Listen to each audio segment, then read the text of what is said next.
let's get Ash to answer on the hard left, aren't rebels? They're just plain... No, I'm not getting you to answer the claim that the hard left aren't rebels, they're just plain nasty. Are these terms just bandied about too easily, and in a way, they just lose their meaning? I mean, I don't think that every use of the word fascist or every use of the word white supremacist is accurate, and that's because not everyone using these terms has necessarily gone back and read Roger Griffin's On the Origins of Fascism. Politics, because it is a public art, language is utilised imprecisely. For me, the issue is about violent language and the real-life consequences that violent language has. Violent language isn't something which is unique to the left. George Osborne said that he was going to chop up Theresa May and put body parts in the freezer.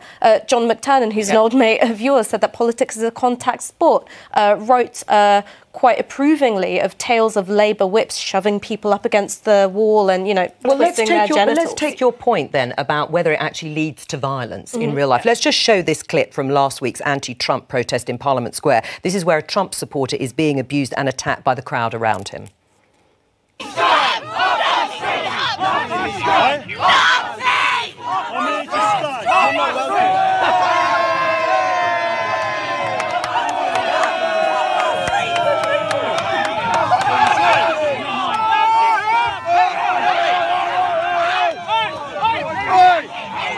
Is that sort of behaviour acceptable? I mean, is it acceptable to use the phrase Nazi scum against someone who supports Donald Trump? I mean, I don't think it was accurate, and I also think that throwing a milkshake at a political activist who hasn't done you directly any harm is a bad thing. I think those things are not good for political discourse. What I would say, though, is having been on the receiving end of a lot of far-right harassment, is that there is a difference between how the left have carried on, which is sometimes, I think, occasionally obnoxious, and how the far right have carried on, which is very violent indeed. And the reason why I say that is because I receive more death threats and racist abuse than I can even keep up with. About a year ago, I was sent an email by a CNN journalist who said to me, "Oh, have you seen these death threats against you?" And I was like, "No." And it turned out to be from the same guy who sent pipe bombs to Barack Obama and Joe Biden and Robert De Niro.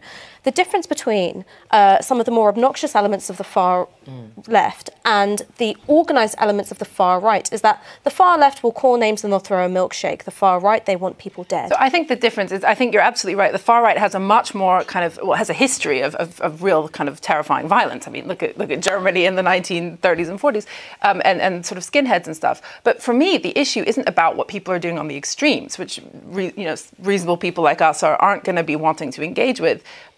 It's about what's happening in sort of so-called polite society or the mainstream. And to my view, the left has been much better at colonizing the kind of reasonable domain and helping to destroy a centre ground in ways that the kind of middle of the road right simply hasn't done. It made it unacceptable. But we can measure these things. We can measure these things in terms of news coverage. We can look at the language of crush the saboteurs, of calling judges enemies of the people. Those are from But doesn't that reinforce the point that it's happening in supposedly acceptable circles? But what I'm saying is that it's not merely a creature of the left. I think what it reflects is a polarised political landscape, and that's got very little to do, I think, with the existence of social media and la-la-la. I think what it's down to is the fact that politics itself is polarised because we are in a time of economic crisis, of social crisis, and our political language reflects that.